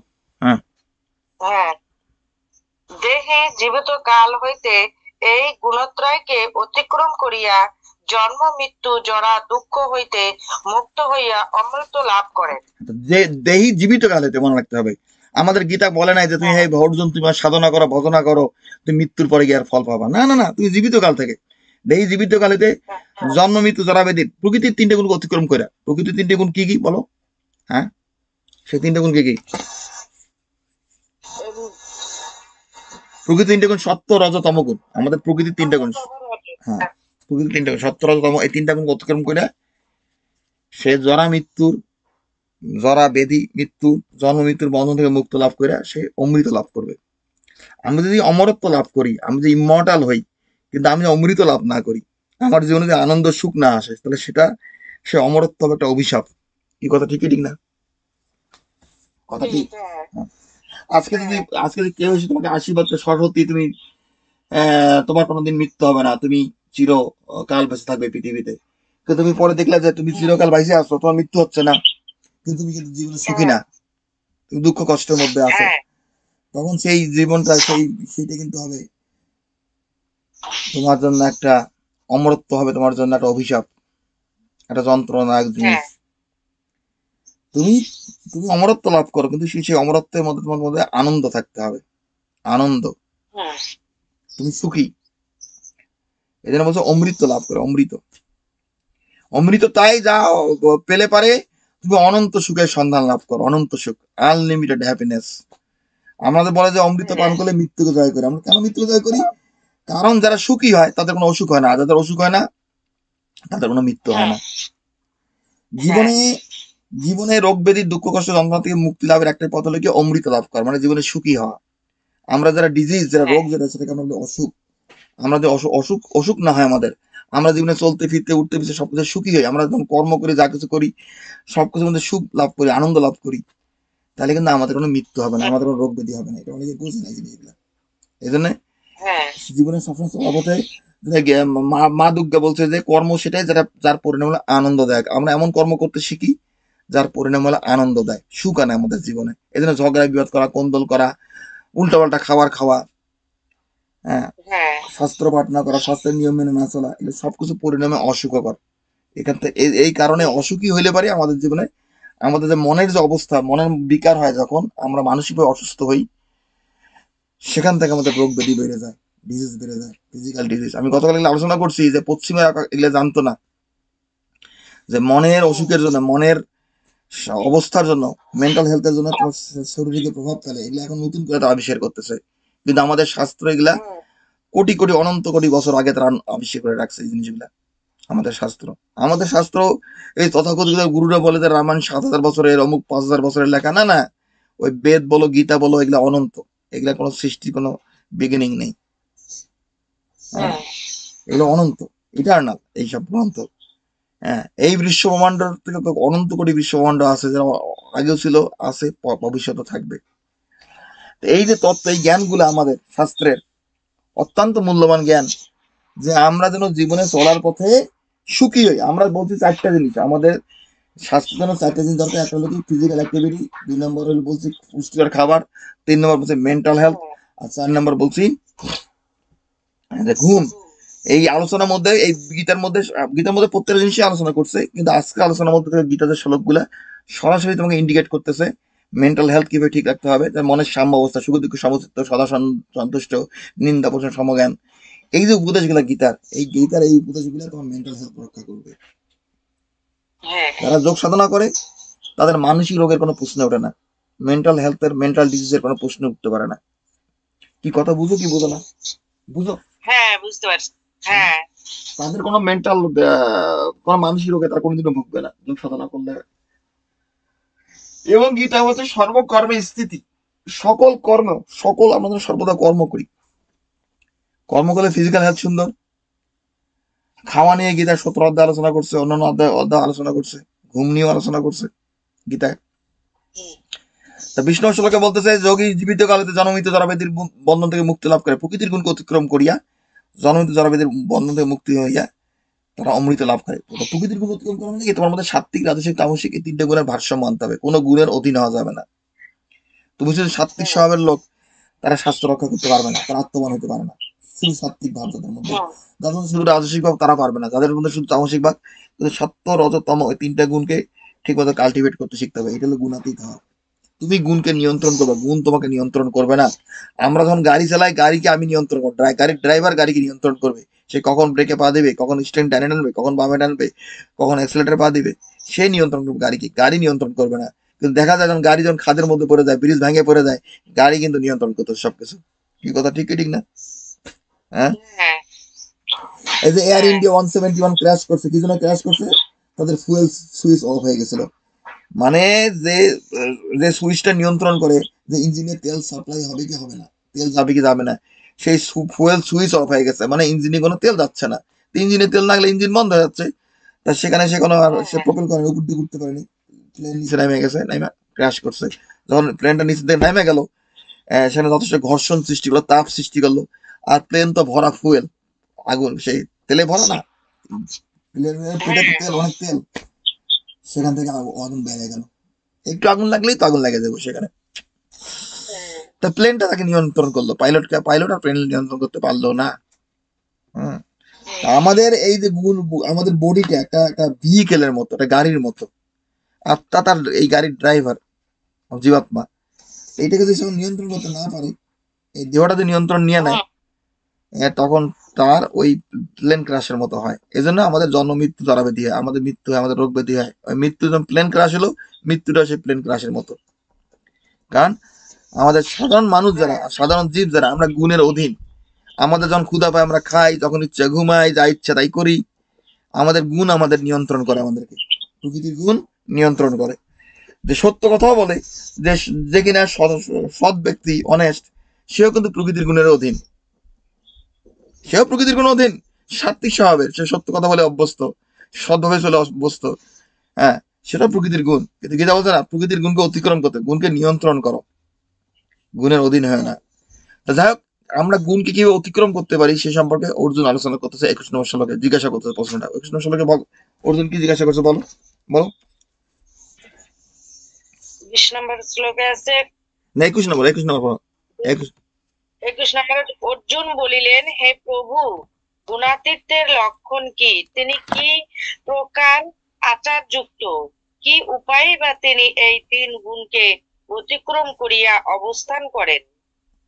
হ্যাঁ, গুণাতীতের লক্ষণ কি? শোনো, গুণাতীতের লক্ষণ কি কি? তিনি কিভাবে চলাফেরা করেন, কি অবস্থান করেন। মানে একজন ব্যক্তি যে গুণকে অতিক্রম করছে কিভাবে জানবে, তার লক্ষণটা কি?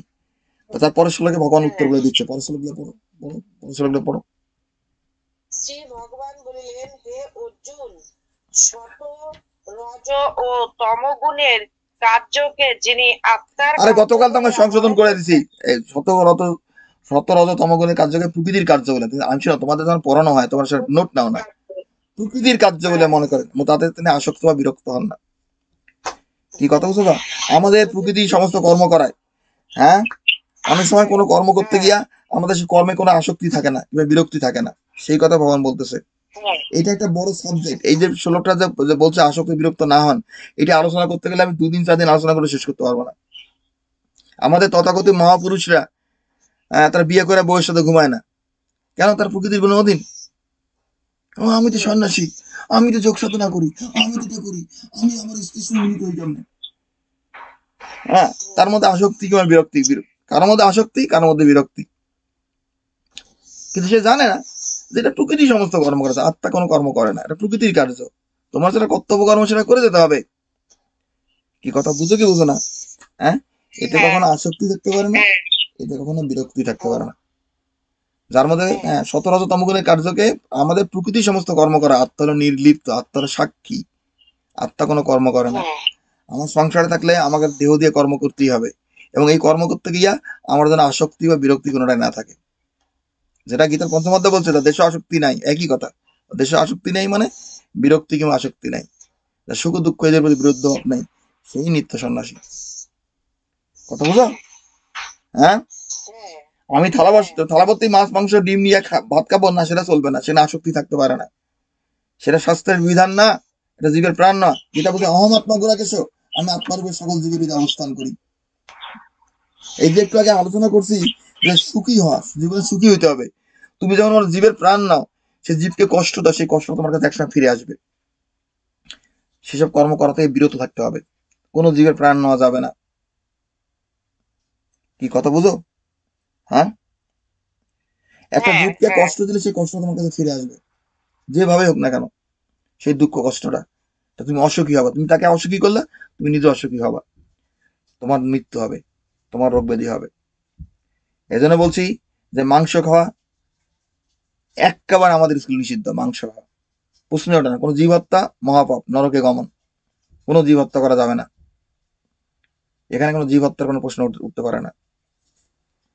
এখানে ভগবান বলছে তোমার কর্তব্য কর্ম করতে গিয়া যেন সেই কর্মে আসক্তি বা বিরক্ত থাকতে পারেন। প্রকৃতি করতেছে তোমার কর্তব্য কর্ম, যেটা যে কর্ম শাস্ত্রের বিধান দেওয়া হয়েছে, যে কর্ম শাস্ত্রসম্মত, ধর্মসম্মত, সেই কর্মে যেন আসক্তি বিরক্তি কোনোটা না থাকে। হ্যাঁ, তারপরে শ্লোক বলো। হ্যাঁ যিনি উদাসীনে উদাসীনের ন্যায় অবস্থান করেন এবং 3 গুণের প্রভাবে বিচলিত হন না, তিনিই গুণাতীত। আচ্ছা, এগুলো জিনিস একটা গভীর জিনিস। আমি মোট কথা উদাসীন শব্দটা বলতে মনে রাখবা, এখানে ভগবান গীতা বলছে কর্মফলে উদাসীন। আমরা নিষ্কাম কর্মফলে উদাসীন থাকবো হ্যাঁ না। লাভ হোক, ক্ষতি হোক, জয় হোক, পরাজয় হোক, আমাকে মেনে নিতে হবে। হুম। হ্যাঁ এবং প্রকৃতির গুণের হ্যাঁ দ্বারা সে বিচলিত হবে না। হ্যাঁ। এইটার অর্থগুলো মাহাত্মগুলো পরে ব্যাখ্যা করবো, আজকে থাক। হ্যাঁ, পরে ষোলোটা যাও।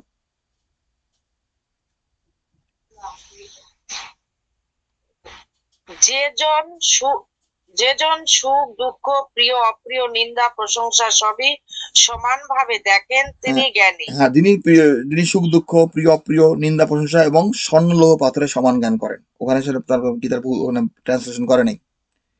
এবং সোনা লোহা পাথরে, স্বর্ণ লৌহ পাথরে সমান জ্ঞান করবে। মানে বিষয়ের প্রতি কোনো মোহ নাই। যার মধ্যে বিষয়ের প্রতি মোহ থাকবে সে কখনো আত্মবান হতে পারবে না। সে জন্মমৃত্যু জরাব্যাধির বন্ধন থেকে মুক্তি লাভ করতে পারবে না। তার মধ্যে কোনো গুড হেলথ, কোনো ভালো স্বাস্থ্যের সে অধিকারী হতে পারবে না। মোহিত ব্যক্তি যারা, মোহগ্রস্ত ব্যক্তি, তাদের স্বাস্থ্য ভালো হইতে পারে না। যারা নিন্দা প্রশংসা সমজ্ঞান নাই যাদের মধ্যে, যে একটু একটু নিন্দা করলে এবারে এসে একেবারে ভেঙে পড়ে, একটু প্রশংসা করলে এসে উল্লসিত হয়, তারা ভালো স্বাস্থ্যের অধিকারী হইতে হ্যাঁ পারে না। নিন্দা প্রশংসা হ্যাঁ সমজ্ঞান। সমজ্ঞান। কি কথা বুঝতে পারতেছ? হ্যাঁ, নিন্দা প্রশংসা সমগান, স্বর্ণলোহ পাত্রে সমান জ্ঞান করে, সুখে দুঃখে সমচিত্ত থাকতে হবে। তাহলে এই যে আমি মেন্টাল হেলথের কথা বলছি, চারটা আমাদের অনুশাসনের 4টে জিনিস দরকার। এই উপদেশগুলো মাইনে চলতে হবে তোমার ভালো স্বাস্থ্যের জন্য, ভালো মনের স্বাস্থ্যের জন্য। গীতার 12 অধ্যায়ের 13 থেকে 20 নম্বর শ্লোকের যে উপদেশগুলো আছে, প্রত্যেকটা উপদেশ মানতে হবে। প্রত্যেকটা উপদেশ আমরা আগামীকাল সেগুলো আলোচনা করবো আবারও। আচ্ছা, আজকের এই শ্লোকগুলো শেষ করে দাও। মান অপমান শত্রু মিত্র স্বর্ণ পাথরে যিনি সমান মনে করেন, সর্বকর্মে যাহার স্থিতি, তাহাকেই গুণাতীত ওই তো বলা হয়। স্বর্ণ পাত্রের কথা পরের শ্লোকে পড়ছে তো, মান অপমান স্বর্ণ পাত্রের সমান জ্ঞান করে, বুঝছে? হ্যাঁ তো মান বলছে। অপমান নিন্দা প্রশংসা সুখ দুঃখ সমস্ত সদা সন্তুষ্ট, এই একই জিনিস। মানে মনকে সমাহিত করা, মনকে সাম্য অবস্থা রাখা। হ্যাঁ, তারপর শ্লোক। যিনি আমাকে পূর্ণ ভক্তি যোগের দ্বারা সেবা করেন, তিনি সকল গুণ অতিক্রম করিয়া ব্রহ্মভাব লাভে সমর্থ হয়। হ্যাঁ, যিনি পূর্ণ ভক্তিযোগ বলতে এখানে বোঝাচ্ছে না, আমাদের ইসলামে সে ব্যাখ্যা করি না যে বৈষম্য মালা জপ করা, মালা জপের কথা বলেনি। ভক্তিযোগ বলতে আমাদের আমাদের জীবনে চলার পথে সবসময় আমাদের নিষ্কাম কর্ম করি, কর্তব্য কর্ম করি এবং ভগবানের প্রতি ভক্তি রাখি। পূর্ণ ভক্তিযোগ মানে তার কথা, তার ভক্তের গুণাবলী কি, সে সকলের প্রতি বন্ধুভাব, সকলের প্রতি দয়া, সে কোনো জীবে দেশ করে না, সে ক্ষমাশীল, সে দয়াশীল, সে মমত্ব শূন্য, সে অহংকার শূন্য। এগুলো ভক্তের গুণাবলী। এই গুণগুলো যে আছে, এই গুণগুলো যে কাল্টিভেট করবে, সে হলো পূর্ণ ভক্তিযোগের দ্বারা ভগবানের সেবা করতেছে। ভগবানের সেবা করা মানে ব্রাহ্মণ, ক্ষত্রিয়, বৈশ্য, শূদ্র, যে যার যেটা কর্তব্য কর্ম সংসারে সেটা করে যাবে তার স্পেসিফিক ডিউটি। তুমি যেমন হাউস ওয়াইফ, তোমার সন্তান আছে, সন্তান লালন পালন করো, বাড়িঘর গোছান গুছা রাখো, স্বামীর যত্ন নেওয়া, এইটাই তোমার ধর্ম, এটাই কর্ম, এটাই এর মাধ্যমেই তুমি, কারণ এটাই বৈষ্ণব তত্ত্ব। শ্রীকৃষ্ণ বিষ্ণুর ভূমিকায় গীতা বলে যাচ্ছেন বৈষ্ণব কি, তুমি ঘর সংসার করো। একজন পুরুষ বিবাহ করছে, ঘর সংসার করতেছে, সেটাই তার বৈষ্ণব ধর্ম। সে স্ত্রী ত্যাগ করতেছে, মাকে ত্যাগ করলো, সেটা বৈষ্ণব ধর্ম নয়। এগুলো শাস্ত্র অবব্যাখ্যা, ভুল ব্যাখ্যা। কি কথা, কথা বুঝো, কথা বুঝো? হ্যাঁ, হ্যাঁ বৈষ্ণব ধর্ম কি, জগতে যে নিয়ম মেনে চলে সেটা হলো প্রকৃত বৈষ্ণব ধর্ম। এটা হলো বৈষ্ণব তত্ত্ব। যে এখনকার আমি দেখি ইন্টারনেটে কত গুরু আছে, কত সন্ন্যাসী আছে, যোগী আছে, সেখানে দেখা করতে গেছে, যোগী ধ্যানের মাধ্যমে আপেল নিয়ে এসে, কলা নিয়ে এসে, পায়েস বানায় ফেলছে।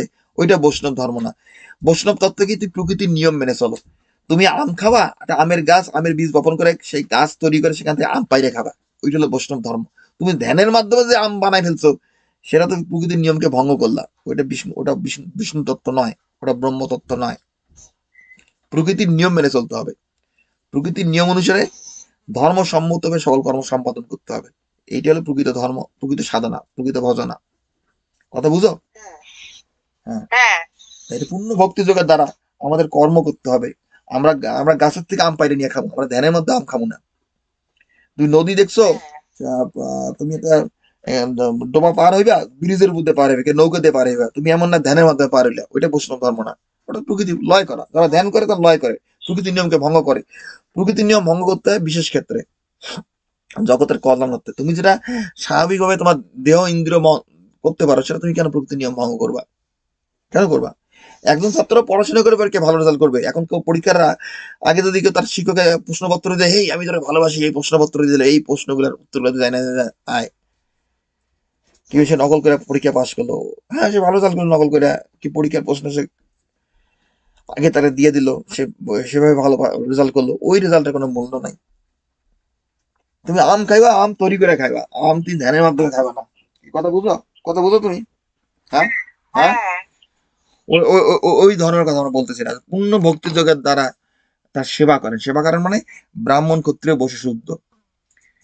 তুমি যখন একজন কৃষক যখন চাষাবাদ করে, ব্যবসা বাণিজ্য করে, একজন বৈশ্য, সেইটা হলো ভগবানের সেবা করা। ব্যবসার বাণিজ্যের মধ্যে, কৃষি কার্যের মধ্যে দিয়া একজন যোদ্ধা যখন যুদ্ধ করে ধর্মকে প্রতিষ্ঠা করার জন্য সমাজে, সেটাই ভগবানের সেবা। এখানে সেটাই বুঝাইছে। এবং তার পরশালটা পড়ো, পরশালটা কি বলছে ভগবান? হ্যাঁ আমি ব্রহ্মের প্রতিষ্ঠা স্বরূপ বাসুদেব, আমি অমৃত ও অব্যয় স্বরূপ, আমি শাশ্বত ধর্ম এবং আমি ঐকান্তিক সুখের নিদান। তিনি সুখের নিদান। শ্রীকৃষ্ণই যে তার যে এই যে নিষ্কাম কর্ম, মানে তিনি, আমি বলতে গেলে নিষ্কাম কর্ম তত্ত্ব বোঝাচ্ছে যে আমরা নিষ্কাম কর্ম করলে আমাদের মধ্যে ঐকান্তিক সুখ আসবে। তিনি ব্রহ্মের প্রতিষ্ঠা বাসুদেব, তিনি পরম ব্রহ্ম, তিনি ঐকান্তিক। হ্যাঁ, তো এই কথাগুলো দেখো, আমরা প্রত্যেকটা জিনিস আলোচনার দরকার নাই আজকে, আমরা শুধু আংশিক আলোচনা করতেছি। এখন ওখানে একটা কথা আছে কি, সকল কর্ম স্থিতি কথা আছে, পড়ো তো ওই শ্লোকটা। সকল কথায় স্থিতি নাই ওটা আমার। আরে কতকাল পড়লা তো তুমি, পুরা শেষের দুটো শ্লোক পড়ো আবারও, সকল কর্মে স্থিতি। সকল কর্মের আর শেষের শ্লোকটা পড়ো, শেষ হয়ে গেছে, এটা পুরো শেষ হয়ে গেছে। হ্যাঁ শেষ। তাহলে শেষের দুই তিনটা শ্লোক পড়ো, শেষের দুই তিনটা শ্লোক আবার পড়ো, সকল কর্মে স্থিতি কথা থাকবি। আমি অধিভূত, অধিদৈব ও অধিযোগ্য স্বরূপ। আর তুমি কোন অধ্যায় পড়তেছ? তুমি 14 অধ্যায় শেষের তিনটা শ্লোক পড়ো, 14 অধ্যায়ের। হ্যাঁ 14ই পড়ছি। যেসব পুণ্যকর্মা মানবের পাপ হইয়া গিয়াছে, তাহারাই সুখ দুঃখ হইতে মুক্ত হইয়া একাগ্র মনে আমাকে ভজনা করেন। তুমি 7 অধ্যায় পড়তেছো, তুমি 7ম অধ্যায় পড়তেছো, তুমি 14 অধ্যায় যাও রে বাবা। চলে আসছে। যিনি আমাকে পূর্ণ ভক্তি যোগের দ্বারা সেবা করেন, তিনি সকল গুণ অতিক্রম করিয়া ব্রহ্মভাব লাভের সমর্থ হয়। আচ্ছা শুনো, আমি ব্রহ্মের হ্যাঁ চলো, আমি ব্রহ্মের প্রতিষ্ঠা স্বরূপ বাসুদেব, আমি অমৃত ও অব্যয় স্বরূপ, আমি শাশ্বত ধর্ম এবং আমি ঐকান্তিক সুখের নিদান। ইতি গুণত্রয় বিভাগ যোগ নাম। শেষের দুইটা শ্লোক পড়ছো, শেষের তিনটা শ্লোক, শেষের আর একটা শ্লোক আগে গিয়ে পড়ো। সেখানে একটা কথা থাকবে যে সকল কর্মে স্থিতি, সকল কর্মে স্থিতি, সকল।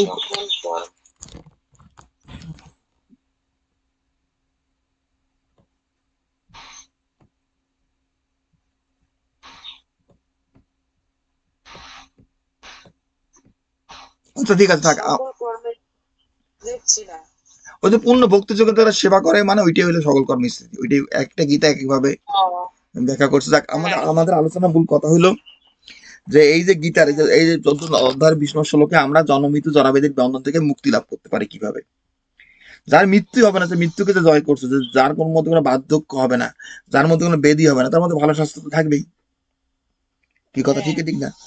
হ্যাঁ হ্যাঁ। হ্যাঁ তো ভালো স্বাস্থ্য লাভের জন্য গীতার জ্ঞান মেনে চলা অত্যন্ত গুরুত্বপূর্ণ, এবং তোমাদের আমি জিনিসগুলো ভেঙে ভেঙে দিছি গীতার কথাগুলো। যে প্রথম হলো কি ফিজিক্যাল অ্যাক্টিভিটি, গীতা 3 অধ্যায় বলছে দেহ রক্ষা করার জন্য কর্ম করা দরকার। তারপর কি বলছি যে পুষ্টিকর খাবার খাওয়া, 17 অধ্যায় ভগবান খাদ্য নিয়ে ভবিষ্যৎ আলোচনা করছে, খাদ্য সম্বন্ধে। সাত্বিক ব্যক্তির প্রিয় খাবার, তামসিক ব্যক্তির, রাজসিক ব্যক্তির। তামসিক রাজসিক খাদ্যটা পরিত্যাগ করতে হবে, সাত্বিক খাবার খাইতে হবে, পুষ্টিকর খাবার খাইতে হবে। তৃতীয় আলোচনা করছে কি যে মেন্টাল হেলথ সম্বন্ধে গীতা যথেষ্ট উপদেশ দিয়ে গেছে। মনকে সমাবস্থা রাখা, সুখ দুঃখ সমচিত্ত, সদা সন্তুষ্ট, সকলের বন্ধুভাব, দয়াশীল, ক্ষমাশীল। এই যে গুণগুলা মানে গীতার ভক্তি থেকে 13 থেকে 20 নম্বর শ্লোকের যে কথাগুলো উপদেশ যে মেনে চলবে, তার মেন্টাল হেলথে কোনো প্রবলেম থাকবে না। আর কি ঘুম, তুমি এগুলো মেনে চলে রাত্রে ঘুমাও, কোনো আড্ডা টাড্ডা দেওয়ার দরকার নেই, ঠিক মতো বিছানায় ঘুমায় চলে যাও, ঘুমাও, তুমি আলটিমেট পারফেকশন অর্জন করবা। তো ঠিক আছে, আমাদের আলোচনা আজকে এখানে শেষ হচ্ছে। তোমরা নিয়মিত আসবা, তুমি গীতার গুজ্জ নাম পড়ো। গঙ্গা গীতা হচ্ছে সাবিত্রী সেদা সত্যপতি ব্রত প্রভবল ব্রহ্মবিদ কৃষ্ণ অর্ধমাত্র সুতরাং ভগবন্তী নামতে আসে বেদত্রয়ী পরম তত্ত্বের মধ্যে এতত্ত্বানি জাপে নিত্যং মানুষের মানুষম জ্ঞানী সিদ্ধিং লাভে নিত্যং তথান্তে পরম পদম। জয় গীতা জয় গীতা জয় গীতা। হ্যাঁ, বিশুদ্ধ সনাতন মন্দিরে জয়, বিশুদ্ধ সনাতন মন্দিরে জয়, বিশুদ্ধ সনাতন মন্দিরে জয়, আনন্দ আনন্দ জীবন দর্শন মন্দিরে জয়, আনন্দ আনন্দ জীবন দর্শন মন্দিরের জয়, আনন্দ আনন্দ জীবন দর্শন মন্দিরের জয় হোক। হ্যাঁ, অনন্ত।